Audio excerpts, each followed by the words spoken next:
¿Qué tal? En este video trabajaremos en la comprobación de los supuestos del modelo derivados del análisis de varianza de un solo factor. La confiabilidad de los resultados o las conclusiones obtenidas en cualquier análisis de varianza queda sujeto a que los supuestos del modelo se cumplan. Estos supuestos son normalidad, igualdad de varianza o varianza constante e independencia. Es una práctica común utilizar la muestra de residuos para comprobar los supuestos del modelo, ya que si los supuestos se cumplen, los residuos o residuales se pueden ver como una muestra aleatoria de una distribución normal con media cero y varianza constante.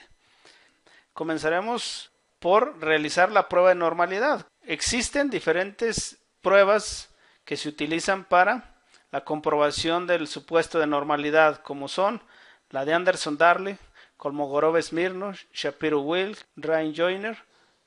En este curso nos enfocaremos a trabajar la prueba de Anderson-Darling. Es importante mencionar que algunas pruebas se utilizan cuando alguno de los supuestos no se cumple. Por ejemplo, la prueba de Kolmogorov-Smirnov es utilizada cuando el supuesto de igualdad de varianzas se viola. Para la realización de la prueba de Anderson-Darling se establecen las siguientes hipótesis. La hipótesis nula quedaría de la siguiente manera: los residuos se ajustan a una distribución normal, contra la alternativa que los residuos no se ajustan a una distribución normal. A continuación se muestran los pasos que se deben de seguir para la realización de la prueba de Anderson-Darling. Paso número 1, ordenar las n observaciones en forma creciente, calcular los valores de la distribución teórica, en este caso una distribución normal, calcular el estadístico de prueba, ajustar el estadístico de prueba de acuerdo a la distribución propuesta, definir el nivel de significancia de la prueba y determinar el valor crítico de acuerdo a la tabla de valores críticos de la prueba de Anderson-Darling y comparar el estadístico de prueba con el valor crítico.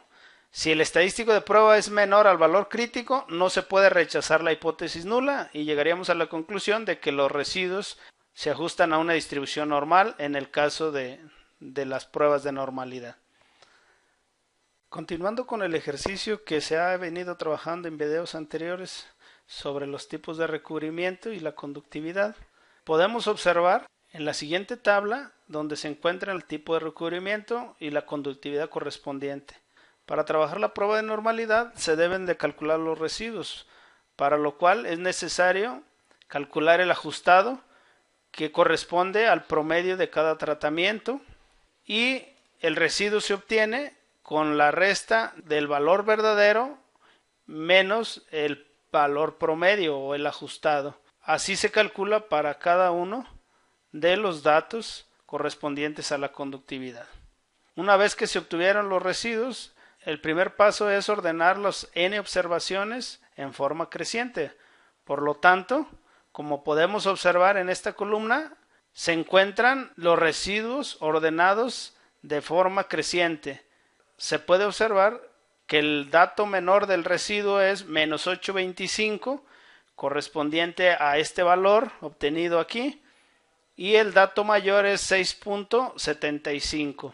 Para ordenarlos utilizamos la fórmula de Excel de ordenar por de menor a mayor. El siguiente paso es calcular los valores de la distribución teórica propuesta para los valores x1 hasta xn y calcular el estadístico de prueba. Para ello, como podemos observar en esta columna, se encuentra agrupado la primera parte de la fórmula, correspondiente al 2i menos 1 por el logaritmo natural de la probabilidad de i. Para obtener esta parte de la fórmula, se utilizó la función logaritmo natural de la distribución normal estándar porque es necesario calcular el valor de z correspondiente al promedio de los residuos y la desviación estándar. Para calcular el promedio se utilizó la función de promedio y para calcular la desviación estándar desves.m. Continuando con la explicación del cálculo de la primera parte de la fórmula, podemos observar la manera en que se realizó dicho cálculo. Utilizamos la función de logaritmo natural, como lo menciona aquí, de la probabilidad de i, utilizando la distribución normal estándar del residuo menos el valor promedio dividido entre la desviación estándar, Como ya se conoce, el valor de z está dado por el valor de xy menos la media entre el valor de la desviación estándar. Y utilizando la función de distribución normal estándar, se obtiene el valor de z correspondiente. A ese valor de z se le va a sacar la probabilidad.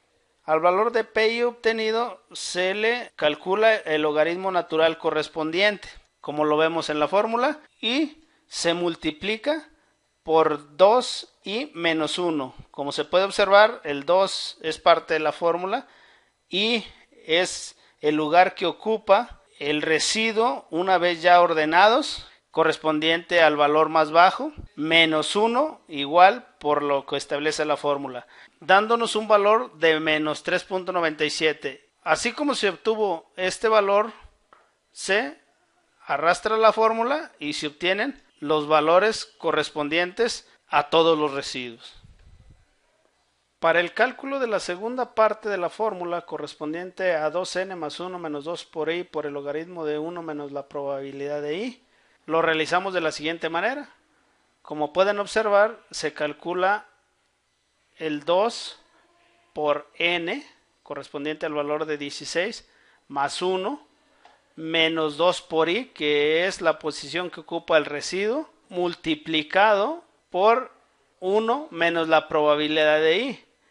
Vemos el valor de 1 y para calcular la probabilidad de i utilizamos la función distr.norm.stand de el residuo menos la media dividida entre la desviación estándar. A todo este valor se le calcula el logaritmo natural. Así como se obtiene para el primer residuo, se arrastra la fórmula y se obtienen los valores correspondientes a todos los residuos. Continuando con el cálculo, los valores obtenidos en las dos columnas, la columna 1 correspondiente a la primera parte de la fórmula y la columna 2 a la segunda, se deben de sumar. Por lo tanto, en esta celda, con la función suma, estamos realizando la sumatoria de todos los valores obtenidos. Para calcular el estadístico de prueba Anderson-Darling, establece que es menos n, en este caso n corresponde al valor de 16, como podemos observar aquí, G18, menos n, menos 1 sobre n, menos 1 sobre n, por la sumatoria que anteriormente calculamos, correspondiente a menos 258.41, dándonos un valor de 0.15. En esta misma tabla podemos determinar el valor crítico.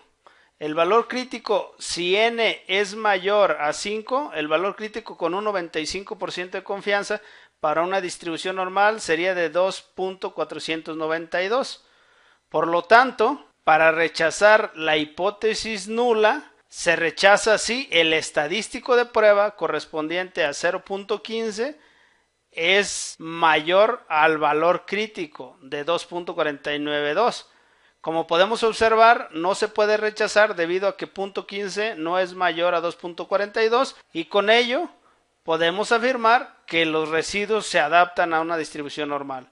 Como conclusión, establecemos que, debido a que el estadístico de prueba de Anderson-Darling es menor al valor crítico, no se puede rechazar la hipótesis nula, por lo que se concluye que los residuos de los tratamientos de los tipos de recubrimiento sí se ajustan a una distribución normal y se cumple el supuesto de normalidad. Por lo tanto, se puede confiar que las conclusiones realizadas con el análisis de varianza pues son verdaderas. Muchas gracias.